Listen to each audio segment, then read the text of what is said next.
Ladies and gentlemen, we are extremely fortunate and lucky to have a second bout with our guest of honor this year's LLF. And the first hour he spent with us was really scintillating. And I'm sure the interview now that Shahid Zahid, one of our leading writers and economists, will be having with Orhan Pamuk will be equally wonderful. A big hand for Mr. Orhan Pamuk. Thank you.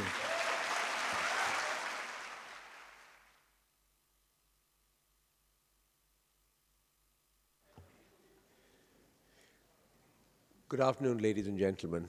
Let's start. I'm sure most of you don't really need an introduction to Mr. Orhan Pamuk, but I will give one in any case, because that's what I like doing. As you well know, Mr. Pamuk won the Nobel Prize in Literature in 2006. That's not his only award or accolade. He's had many awards. He's won the Dublin Literary Award. He's also the winner of something called the Sonic Prize, which is given by Denmark. It's a very special prize that's given for people who have contributed to European culture. So that prize basically establishes Mr. Pamuk at the center of European culture. Other winners of that prize, to give you an example of the range of awardees, includes Bertrand Russell. It includes movie stars and theater actors like Laurence Olivier, film directors like Ingmar Bergman. The first recipient of the award was, I'm sure some of you will find this controversial, Winston Churchill. What his contribution to European literature, I shall leave to your imagination, or European culture, I shall leave to your imagination. Mr. Pamuk has written 10 novels, many of which are distinguished by the fact that they have a color in the title. There's The Black Book, The White Castle, My Name is Red, there's The Red-Haired Woman. He's also written the one that I think most of you are probably very familiar with, a book called Snow, which was published very shortly after, at least in English, very shortly after he won the Nobel Prize. He's written 10 novels, and he's now working on an 11th, which we shall talk about later. He's also written several books on essays, and most notably, a memoir of the city that is closest to his heart, Istanbul. The book itself is titled Istanbul. So, without any further ado, let's get into the subject. The title we've been given is something rather esoteric. It says, Writing Away from the Center. So I think we can interpret it many ways, do that, yes. Actually, we have two titles. One is suggested by Mohsin Hamid. Unfortunately, Mohsin is sick and he cannot be here. I like and respect Mohsin a lot. We were friendly when I'm in New York, if we can see each other. What happened? No, you have to press that. Yeah. Okay, so a problem with my voice? No, now it's okay. Yeah. Okay, so he suggested inclusiveness, which we will discuss later. But perhaps we are in Pakistan. This is my eternal situation that I don't completely feel that I belong to West, although the prize you mentioned is somehow about that. I felt very provincial, actually, and that I also wanted to discuss. I'm writing in Turkish and all that. Maybe I'll talk about something about my life so that the subject will be meaningful. Oh. No. So do I need that? No. Okay. Thank you for saying so.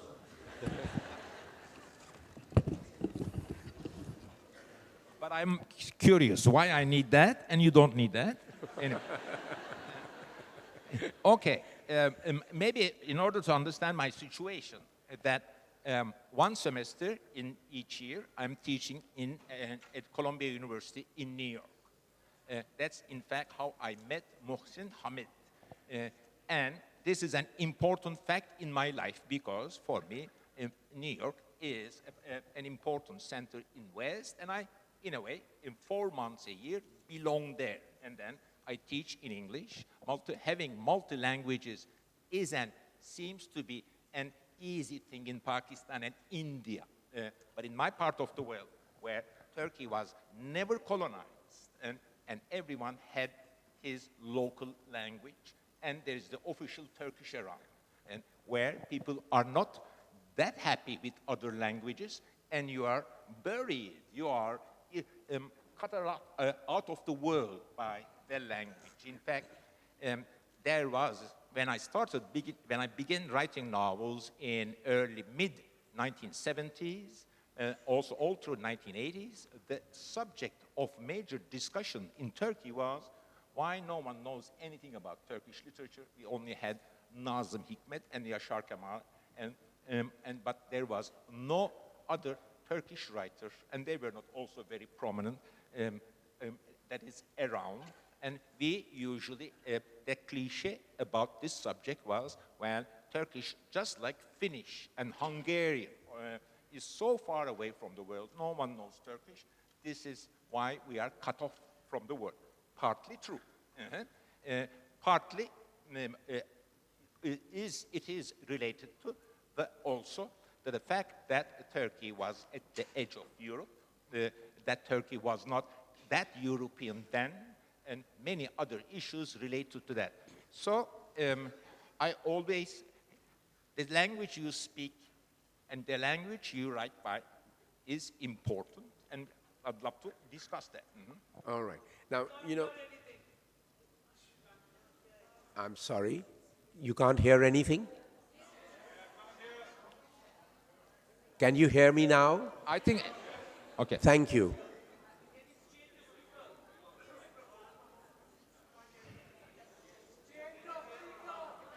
Please don't shout.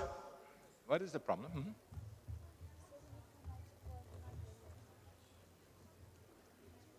I think you have to put that closer to your... Sir, you can speak in both mics.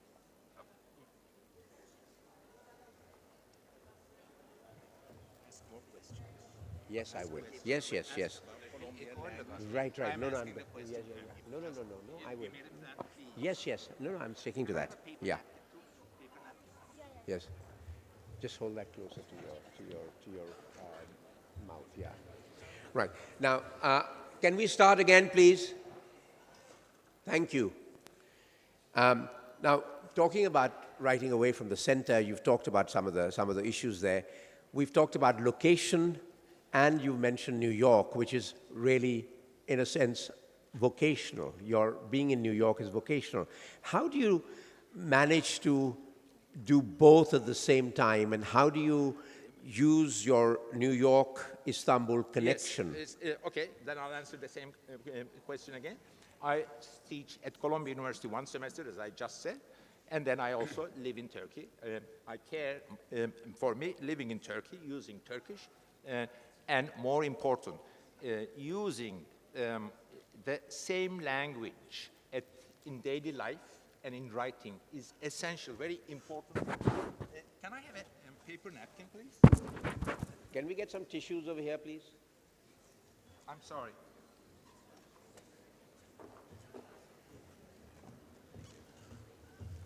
We're just going to have you have both these mics here.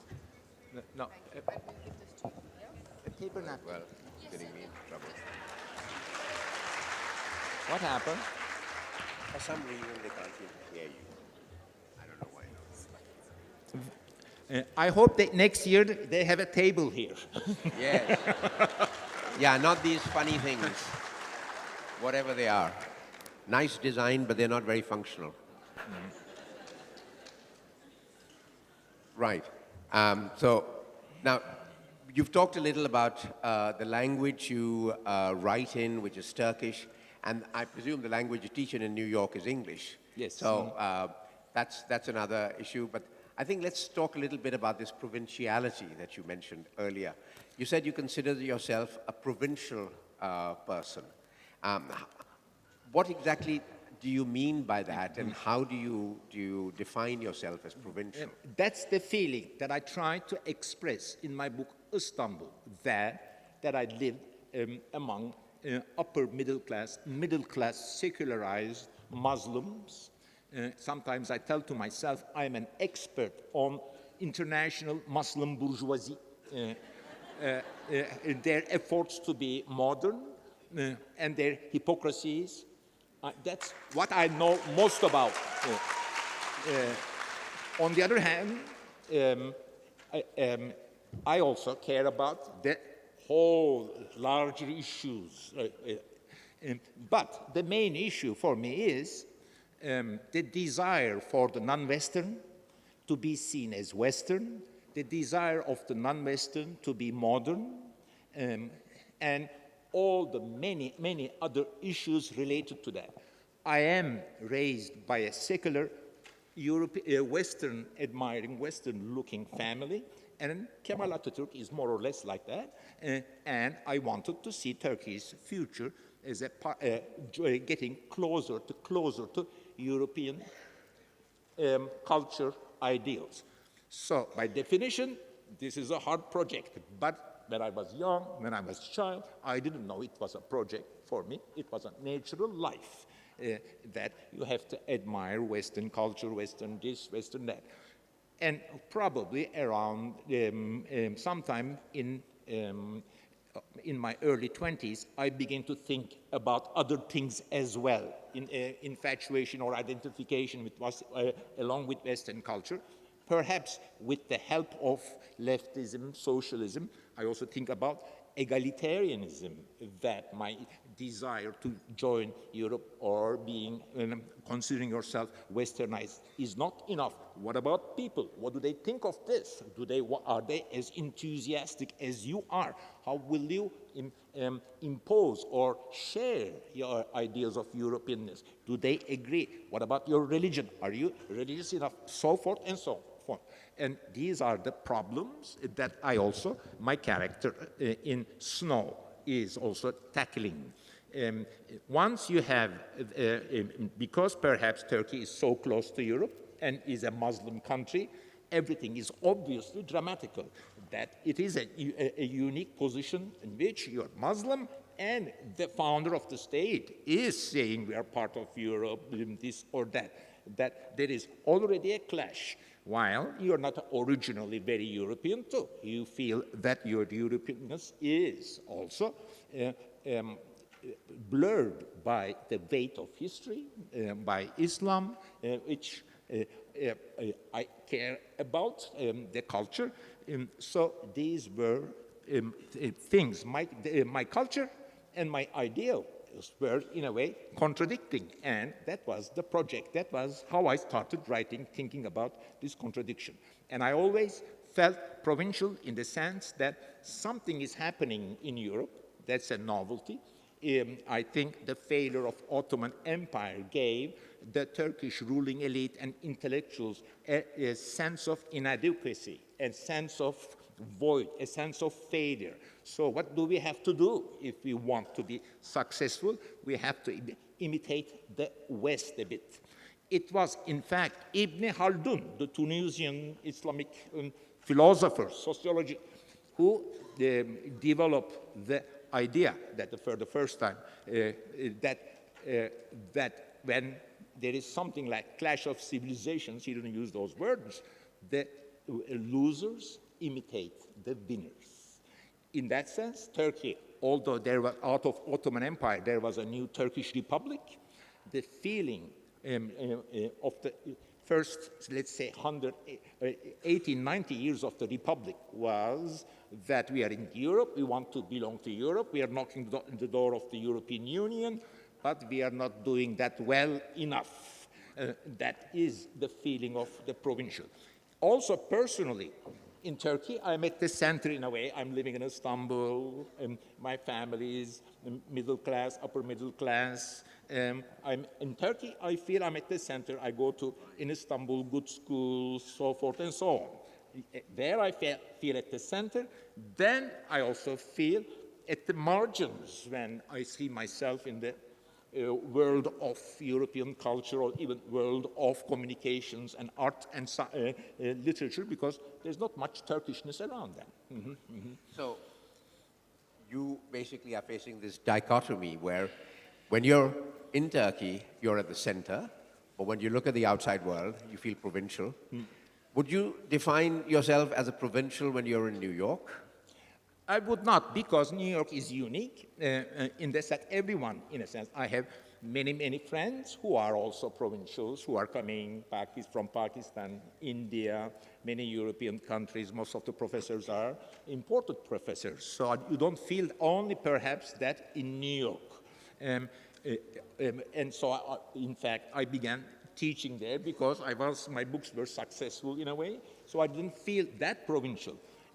But the perhaps more interesting thing is I had so many friends, and this was a regular cliche question I would ask them, professor friends. I go to his house, or we are chatting, someone from Persia, someone from Turkey, someone from out of West, and I would ask him, let's say this is a Persian in exile. So how many hours do you read Persian newspapers in New York, in internet? That is, you have something back at home, and you are also tackling in America, so you have two worlds. This gives me a strength, I think, that I have, having two ideas, having two contradictory ideas, having two centers is not that bad. This is what I learned in life. Clearly, there are both negative and positive aspects to being at the center and considering. Would you like to comment a bit on what you consider are the negatives and what are the positives? Okay. Of course, I address both ways. Being in center in Turkey or in Istanbul is you have good education, connections, that helps in life. But also a negative side, because you don't know too much about the rest of the nation, the rest of the country. In fact, when I began writing novels and decided to be a novelist, everyone was asking me, do you know villages? Have you been to rural Anatolia? Because a novelist is expected to write about these subjects, political subjects, more poverty of the country. These are things that it was hard for me to identify with. After the age of 50, that I begin to write about the narrow, bigger world of Istanbul, and doing my best to identify with people who were by class, by economy, and by religion, by religious beliefs, and in many, many aspects are not like me. So being a writer is, in a way, enforcing yourself to identify with people who are not like you. It was necessary to go out of yourself, in a way, yes.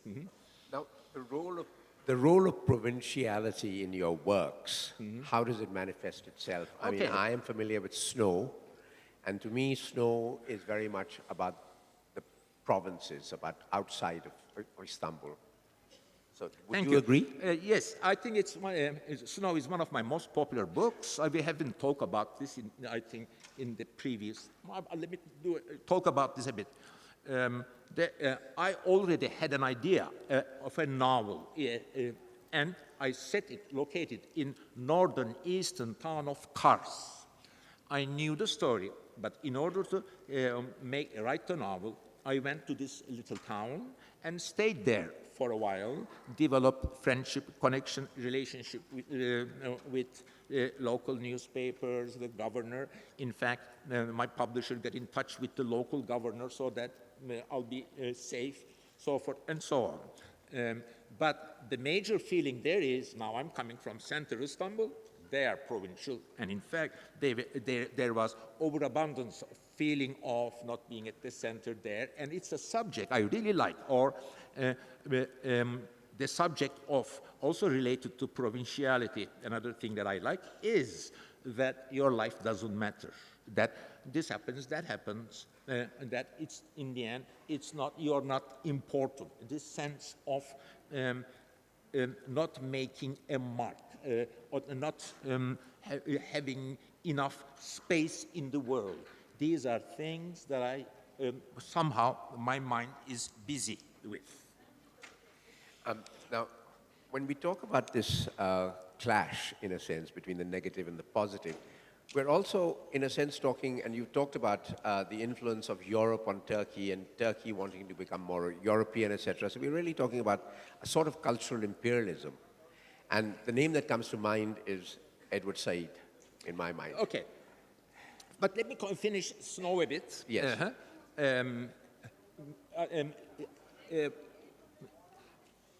I think I wrote Snow, I began writing Snow right after My Name is Red and went to a small town, provincial small town of Kars in 1999. And I had this idea of rise of political Islam and also more rise of Islamic terrorism is more right, because for sometimes political Islam looks like, Christian democratic parties in Europe. I'm not too much interested in that. I am more interested in that book is interested in the arguments of the angry Islamic fundamentalists. And there I did my best to identify with someone I make. My point there being that I don't agree with my character, but I also let him speak in such a good way that the reader understands why he is a fundamentalist or Islamic fundamentalist. For me, I wouldn't say duty, but the obligation or natural way a writer thinks. A writer should more try to identify with his characters rather than pass political, ethical judgments on him. That is, for me, the challenge was not to say, well, this guy is a bad guy, he has these ideas, that ideas, but rather the challenge was to make him authentic, that you would be a bit carried away by his strength of his ideas. Then, of course, outside of the book, you would also disagree with him. It was Scott Fitzgerald who once said that you can write a good novel with two contradicting ideas. The authenticity of an angry guy who's against West in everything, about everything. He's a right-winger, even fundamentalist, or pulls the trigger for that. It is interesting, while I, in a heartfelt way, believe in European liberal ideals. But the art of the novel is also a European liberal invention, and I am using it to understand other people in my country. And once you begin using it, you are understanding others, while others don't want them to be understood. I am criticized, especially, not in Turkey. In Turkey, it was more naive, the criticism. Why do you give so much effort and time to understand an Islamic fundamentalist, a guy who is openly an Islamist and killing people for that? And my answer is, in fact, the art of the novel is based on our desire to understand other people who are not like us.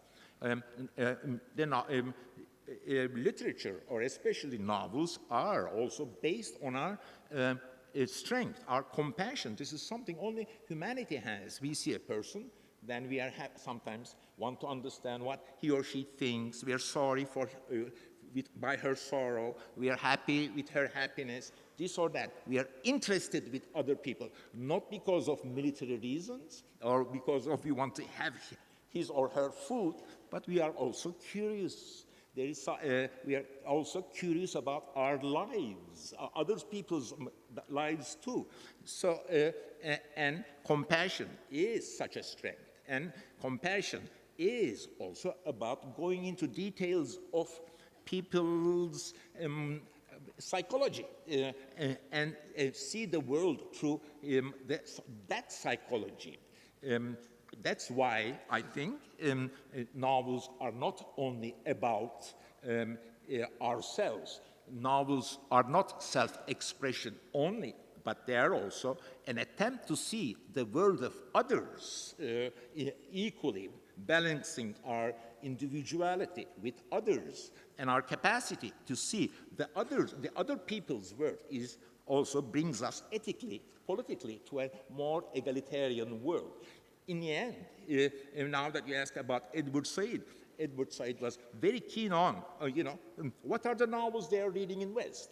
If you're reading about Arabs, if you're reading about Pakistanis, or if you're reading about Turks, it will be harder to put a bomb or be tough on them.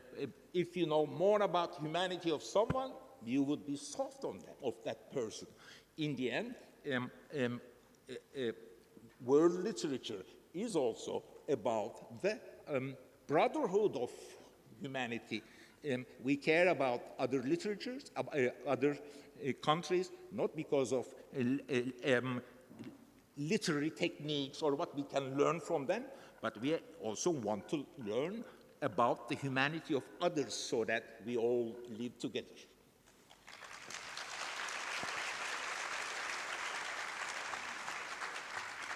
One of the distinguishing features of almost all of your novels, and the few that I have read, is precisely this idea, this clash of ideas, this sort of dialectic, where you essentially have your characters have a voice. And I think you said something about this in your first session, that you don't sort of really believe in characters as such, but yes. you believe more in voices, what they are expressing, what they feel, what their ideas are. And your books don't pass judgment on one character or the other. They basically have a voice and they speak those voices out freely. You let the reader decide, in a way. You let the reader decide. Yes. Yes, and the reader has to take a viewpoint. Do you agree with one? Do you agree with the other?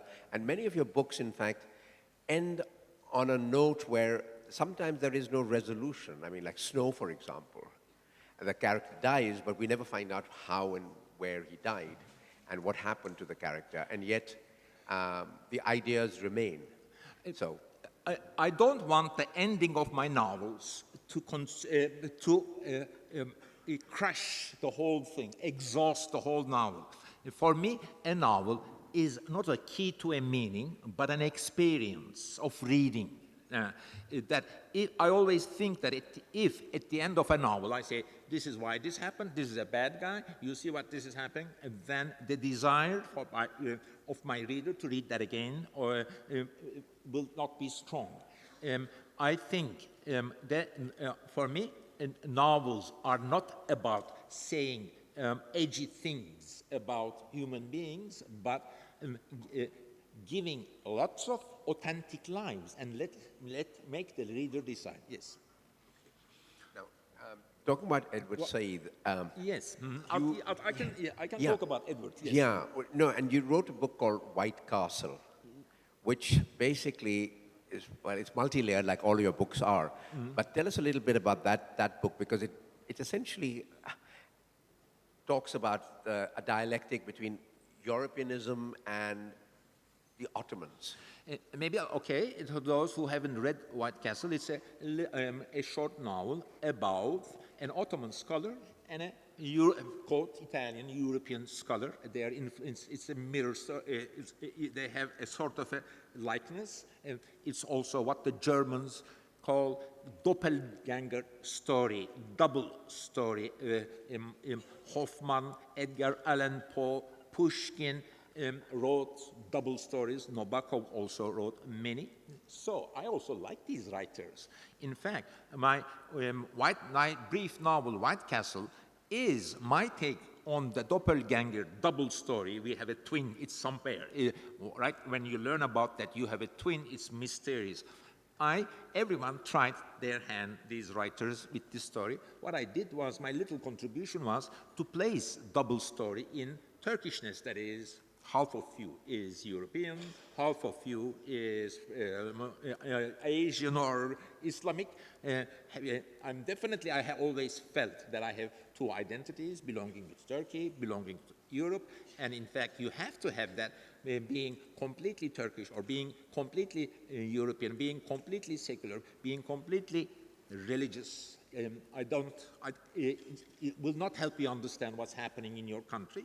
So anyway, I liked writing, thinking about double identities, and and White Castle is a novel like that, and it's an early novel in the sense that I fantasize about these things, but the novel is less realistic, more about ideas. And I was happy when now I'm teaching at Columbia, but I began teaching after Edward Said died, that he taught that at Columbia University. Actually, I wrote the novel after I read his famous Orientalism. It inspired me. It gave me fancy ideas. That in the end, for me, every single book, everything is an inspiration for a novel, a project. You said Edward Said used to teach White Castle in his course. Yes. But I'm also teaching. During a semester, we give some 6, 7, depending on their length, books to the students. Then they read them, and then we discuss. That's a seminar. Right. Now,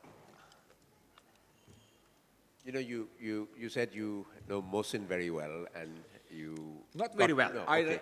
Okay. You got to know him in New York. Yes. And if you don't mind, just bringing Mohsin into the subject. He's not here, so maybe we could talk about him. No. No? You don't mind? Okay. You write in the Turkish language. Mohsin writes in the English language. One of the things that I didn't mention earlier is that Orhan is the best-selling Turkish author in history. He has sold more books than any other Turkish writer. Now, I would hazard a guess that part of the reason is you write in Turkish. Now, if you were writing in English or some other language that was not Turkish, you would not be selling so many books in Turkey. Yes. In fact, now that I knew before, as I was coming from Istanbul, we're going to have a discussion like this with Mohsin, I prepared myself for that. But now that Mohsin is not here, I'm a bit confused. But yes, the situation is entirely different. Now, Turkish, Muslim country, modernity, we want modernity, we are Muslim, the tradition of Islam, I share with Pakistanis, very similar. But the fact that I'm writing in Turkish, Turkey is one language country, Turkey was never colonized, did not have a second language, makes me very different. Because, as I said at the beginning, writing in Turkish, all Turkish writers feel that way now that there is an interest in Turkish culture. But you write in Turkish, and then there is no possibility of being read by others because very rarely a Turkish book would be translated. When I started, it was like that. But yes, writing in Turkish opens me to also criticism. I am, whatever I do, whatever I write, then by tweets, it's around because the readership is wide and everyone is reading the same things. That there is no other second language that protects me from the anger of the people, masses who may disagree with me. That, in fact, also along with English, that I also felt a sense of protection. English, in a way, protects you. You can go to West because you are already accepted by, you don't need translation. These are really important differences. But let's maybe we talk about his subject of inclusiveness. Right. Mm-hmm. Yes. I think that's very important because it also matters which language you write in to bring in more people and to have a more inclusive audience. So, how would you react to the idea of inclusiveness? We have already answered that question, by the way. I'm writing in Turkish, and everyone is reading Turkish in Turkey. So, but what is?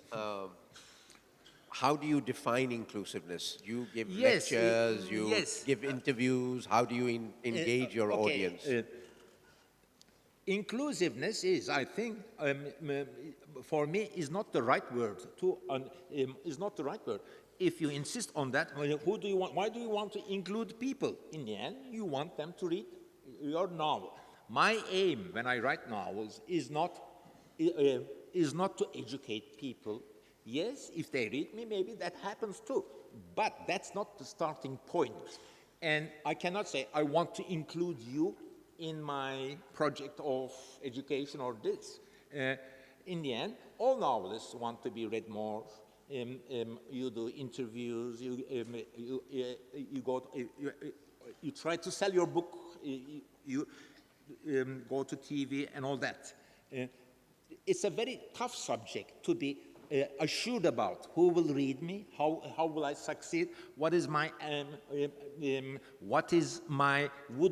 who will be my would-be readers? These are hard things to decide.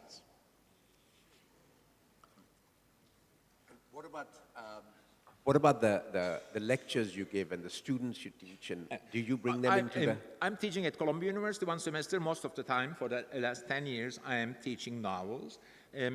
Since I care about art, I wanted to be an artist between the age of 7 and 22. I also gave a class on history of relationship between painting and literature, starting from Plato's Cave to Borges, Edgar Allan Poe, all the writers, or to the visual writers. I consider myself a visual writer. What do I mean by that?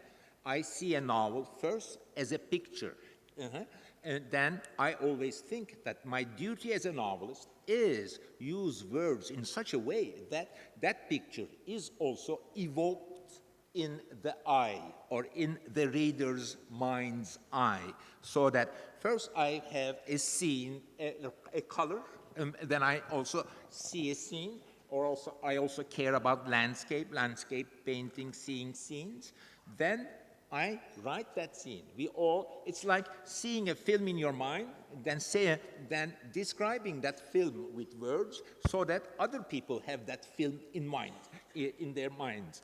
I argued in my book, A Naive and Sentimental Novelist, that the art of writing fiction is evoking the same image that you have in your mind, in reader's mind.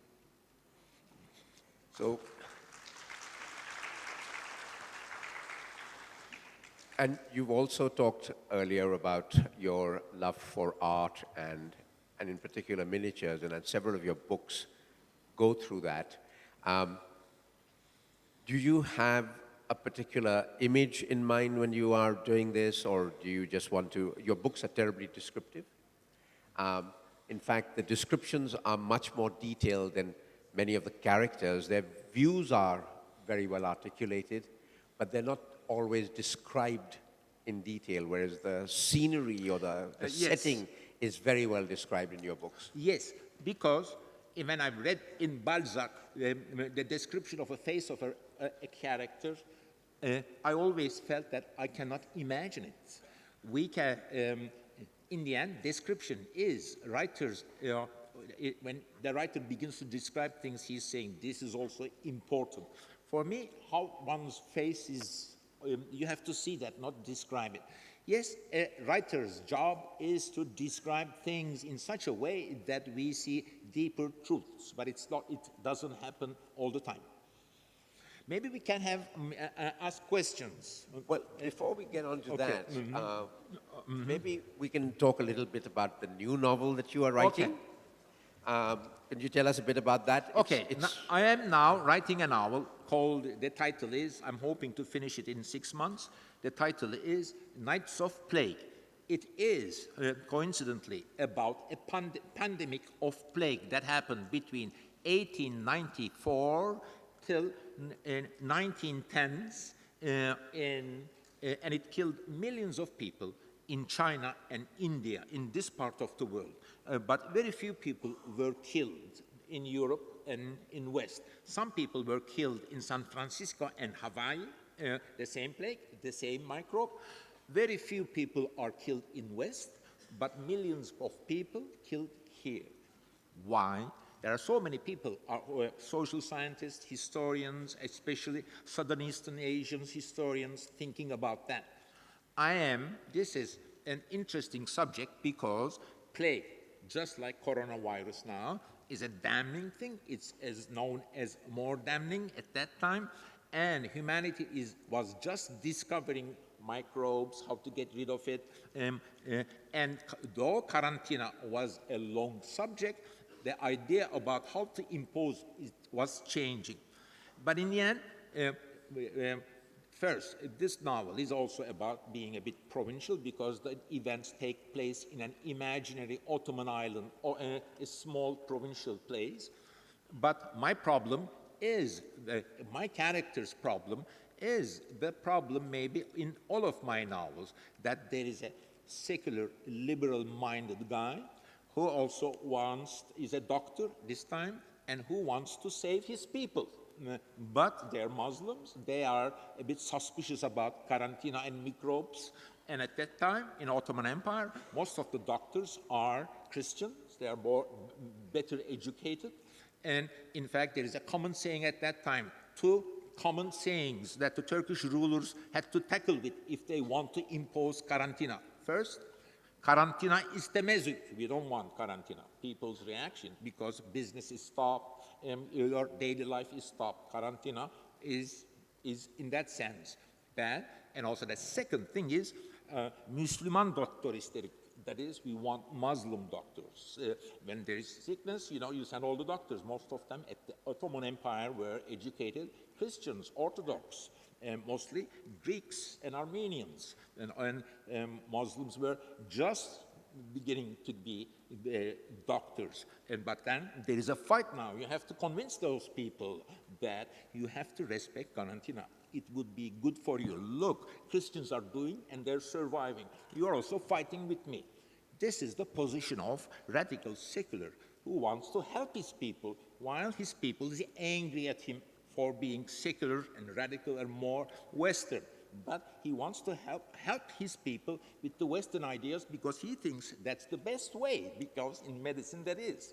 So, but then we understand the goodwill of that person while his people is not, because we are not blaming them, because this, their horrors are happening, business is stopped, people don't understand, and communications is not as good as it is today. Today, we have this coronavirus, everyone knows what to do. Unless they hit it, everyone knows, you accept karantina, so forth and so on. While at the beginning, when modernity came, and when especially communications were limited, and the modernity of that nation is not that developed, then it was problematical. Right. But again, it seems to me that you're using this device about the story of the plague to have this dialectic between different ideas and different schools of thought, the Western Yes. and the Eastern, the European Orthodox, Yes, Christian. but I'm not making comparisons. No. I'm not saying the Westerns are good, the doctors are bad. Right.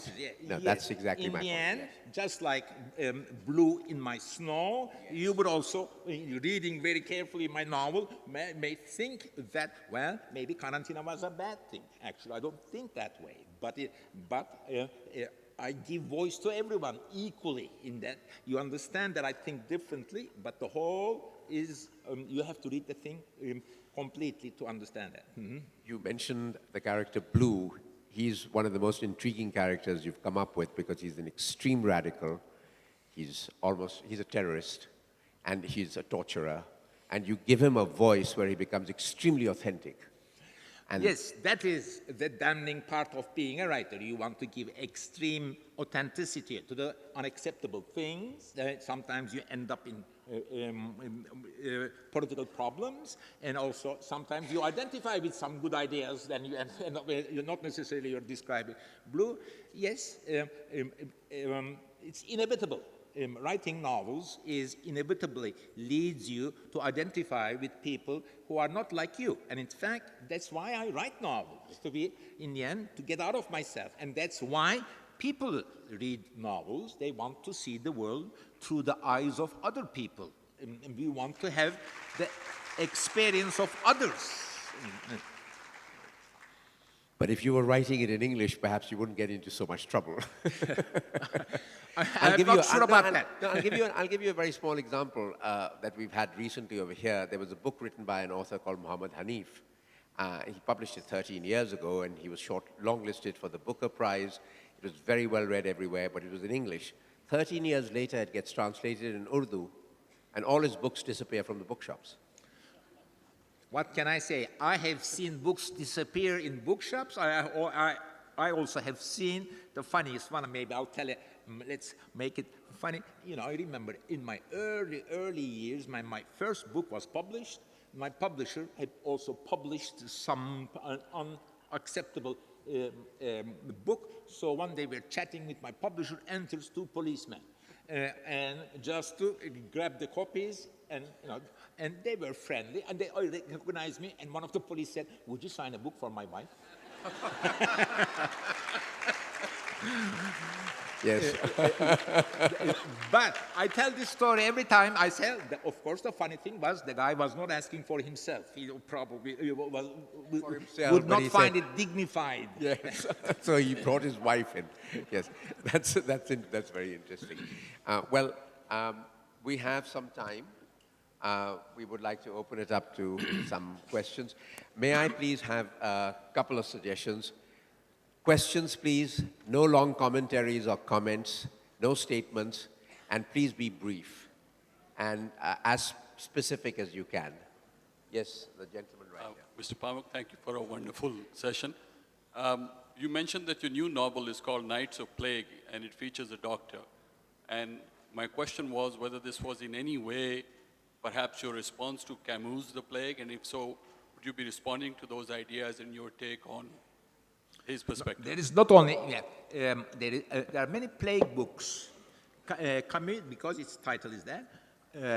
Of course, there is Daniel Defoe's The Journal of the Plague Year, and perhaps the writer who wrote most interesting and realistically, that is, his book was not allegorical, but really realistic, was Italian novelist Manzoni. In his Betrothed, which is a Penguin classic, there is some 40 pages of plague, which is also very good. You just go to internet and look at plague in literature. Everything comes in 5 seconds. It used to be, in order to get that information, you have to work for a year. Yeah, thank you. Yeah, there we go. Hi, thank you for coming to Pakistan. I'm really a great fan of yours. But I really loved your novel, The Museum of Innocence, and I really fell in love with Istanbul. I wanted to know what were you thinking when were you writing, and why did you have a museum, a real museum? And Okay. thank you for writing I'll Strangeness answer of My that Mind. question. One question at a time. Okay, please sit down. Thank you. I think that's a very good one, because I wanted to ask that, but I didn't, because I think we covered some of it last time. I wrote a novel, Museum of Innocence, and I also opened a museum, Museum of Innocence. In the museum, some objects that are described in the novel are displayed. In fact, the objects are put in such a way that if you have a catalog of the thing, it reads like a novel. I don't have one single answer for why did I have a museum. I have some friends, literary friends, who scold me like my high school painting teacher saying, well, please don't write on paintings. Painting and literature is different. That is, now that I wrote this book, I'm a writer, why should there be an art or something like that? In fact, yes, I don't know why I did it, in fact, but I felt an urge to do it. Most of my novels, I don't know why I did it, but after I finish it, I can talk endlessly about why, what is showing. In fact, I think that most of the time, when I begin, I don't want to know why I'm doing it, but after a while, I think about it. There are inner contradictions that are not open to me. In the end, the simple answer that I wanted to be a painter between the ages of 7 and 22. The painter in me, it seems, was not dead, so it resurrected in a way. I find a sort of a solution. In fact, I always thought that literature should be more visual in a way, but in all this, I will not have a fully satisfying answer to that.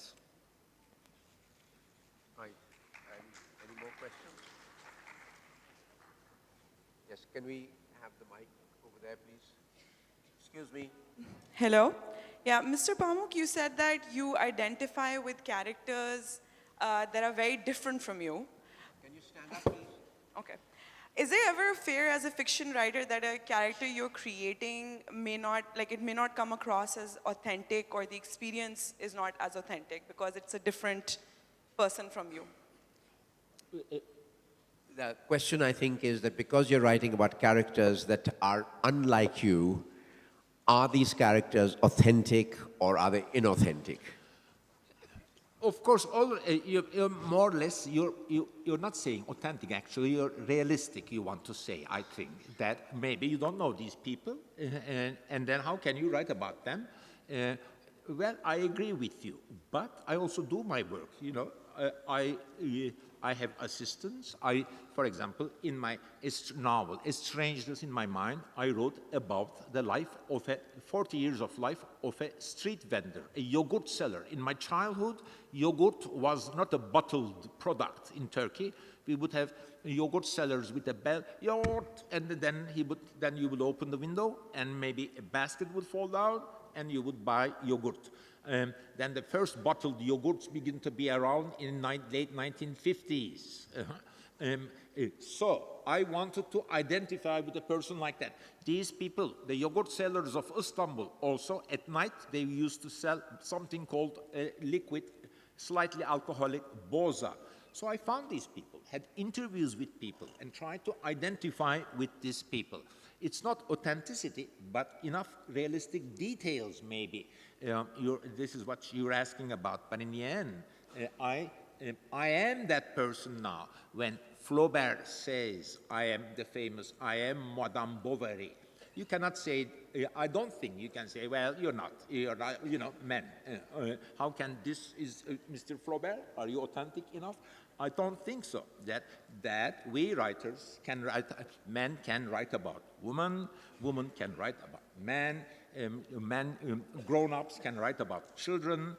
In fact, we are not limited with our minds. We can go beyond us. And that desire suggests literature, freedom, that once we have imagination, we go beyond our lives, beyond our ideals, beyond what's given at school.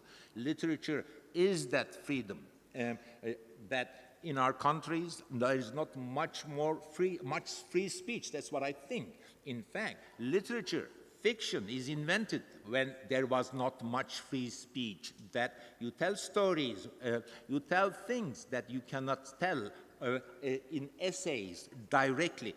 In fact, those things that you want to tell, you are not even sure what they are. You just invent a character, hide behind the character, or identify with someone who says things, just like in a dream, that you want them to be,